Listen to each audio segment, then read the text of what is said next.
Hi everyone. কিছুদিন ধরে এই গ্লাস পেন্টিং খুব ট্রেন্ডিংয়ে আছে। সেটা দেখে আমারও খুব ইচ্ছে হলো যে আমিও একটা গ্লাস পেন্টিং বানাবো। তাই আমাদের বাড়ির ফেলে দেওয়া জিনিসগুলোর মধ্যে থেকে কোনো গ্লাস পাই কি না অনেক দিন ধরে খুঁজছিলাম। অবশেষে এই গ্লাস ফটো ফ্রেমটা পেলাম। এটা ধুলোর মধ্যে পড়েছিল বলে প্রথমে ফটো ফ্রেমটা পরিষ্কার করে নিলাম। এরপর যে ছবিটা আমি ওই গ্লাসের মধ্যে আঁকবো ওই ছবিটার একটা আউটলাইন বানিয়ে নিয়েছি একটা পেপারের ওপর। আমি এটার ওপর বানাবো রাধাকৃষ্ণের একটা ছবি।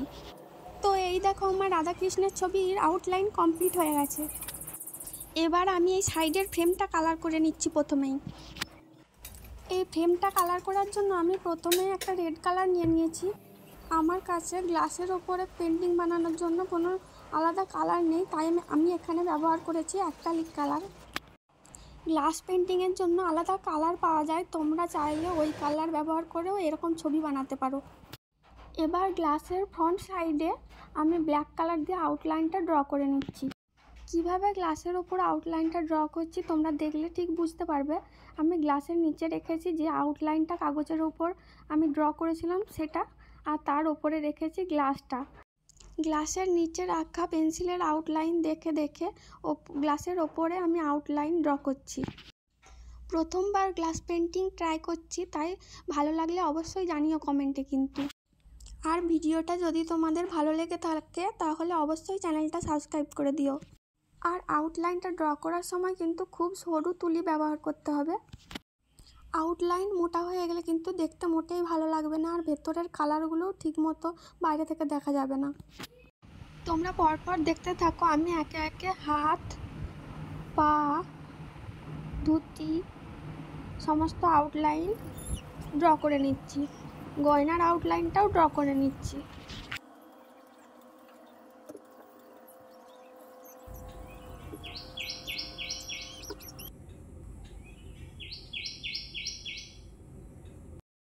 ধুতির মধ্যে যে ভাঁজ থাকে সেগুলোও আমরা ব্ল্যাক কালার দিয়েই ড্র করে নিচ্ছি। এখন আমাদের শ্রীকৃষ্ণের আউটলাইন প্রায় শেষের দিকেই। এখন দেখো, প্রথমেই আমি শ্রীকৃষ্ণের আউটলাইনটা কমপ্লিট করে নিলাম। এরপর শুরু করছি রাধা রানীর আউটলাইনটা ড্র করতে। এখানে আউটলাইন টানার সময় মনে রাখতে হবে নিচের কাগজটা সরে গেলে চলবে না, ওটা ফিক্সড রাখতে হবে, নাহলে গ্লাসের ওপর আউটলাইনটা টানতে প্রবলেম হতে পারে। তাই তোমরা কেয়ারফুলি একটু ধীরে ধীরে আউটলাইনটা টানবে। রাধা রানীর নাক, চোখ, ঠোঁট, চুল এই ওপরের দিকের অংশগুলো আগে আমি ড্র করে নিচ্ছি।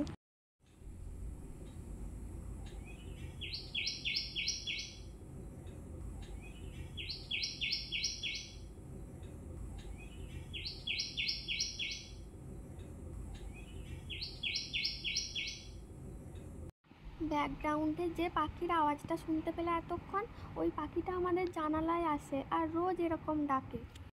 আর আমারও এরকম পাখির আওয়াজ শুনতে শুনতে রোজ ছবি আঁকতে খুব ভালো লাগে তোমাদের জন্য।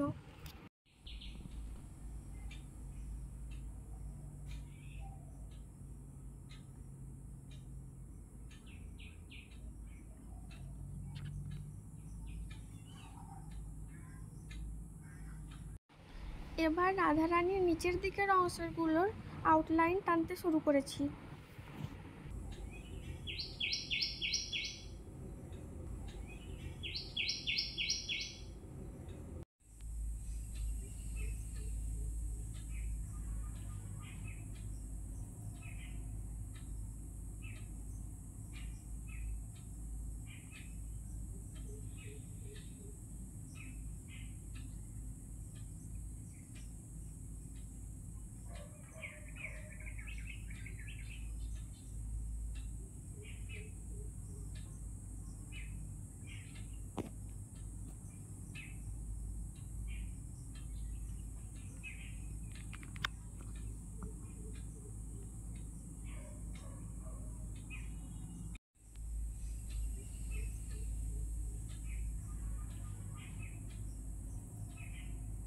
মোটামুটিভাবে কমপ্লিট করে নিয়েছি আমাদের রাধাকৃষ্ণের আউটলাইন।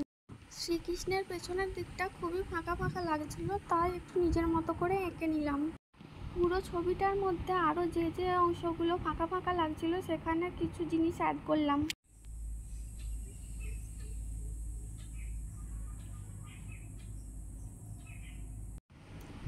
এখন ব্ল্যাক কালার দিয়ে চুলগুলো কালার করে নিলাম। চুলের মধ্যে ব্ল্যাক কালার দিতে দিতে দেখো কিছু অংশ আমি ছেড়ে রেখেছি, ওই জায়গাগুলো পরে আমি ব্রাউন কালার দিয়ে ফিল করব। ব্ল্যাক কালারের কাজটা পুরোপুরিভাবে সেরে নেওয়ার চেষ্টা করেছি এই পার্ট 1-এর ভিডিওতে। এই গ্লাস পেন্টিংটার নেক্সট পার্টটাও খুব তাড়াতাড়ি নিয়ে আসবো, তোমরা সাথে থেকো। এবার শুরু করব শ্রীকৃষ্ণের হেয়ারটা কালার করা। এখানেও দেখো কিছু অংশ ছেড়ে আমরা পুরোটা ব্ল্যাক কালার দিয়ে কভার করেছি। আজকের পার্ট 1 প্রায় শেষের দিকে। আজ আবারও একটা নতুন জিনিস ট্রাই করলাম আর তোমাদের সাথে শেয়ার করলাম। দেখা হচ্ছে নেক্সট ভিডিওতে।